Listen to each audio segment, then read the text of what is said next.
بسم اللہ الرحمن الرحیم۔ حدیث مبارک ہے کہ ابو ہریرہ رضی اللہ عنہ سے روایت ہے کہ نبی کریم صلی اللہ علیہ وآلہ وسلم نے فرمایا کہ جب جمعہ کا دن آتا ہے تو فرشتے جامع مسجد کے دروازے پر آنے والوں کے نام لکھتے ہیں۔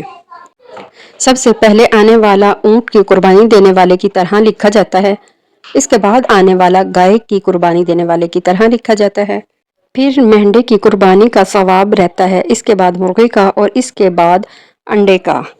لیکن جب امام خطبہ دینے کے لیے باہر آ جاتا ہے تو یہ فرشتے اپنے دفاتر بند کر دیتے ہیں اور خطبہ سننے میں مشغول ہو جاتے ہیں۔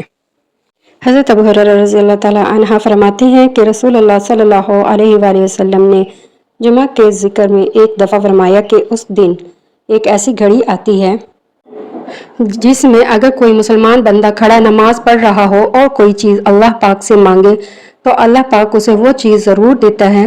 ہاتھ کے اشارے سے آپ نے بتلایا کہ وہ ساعت بہت تھوڑی سی ہے۔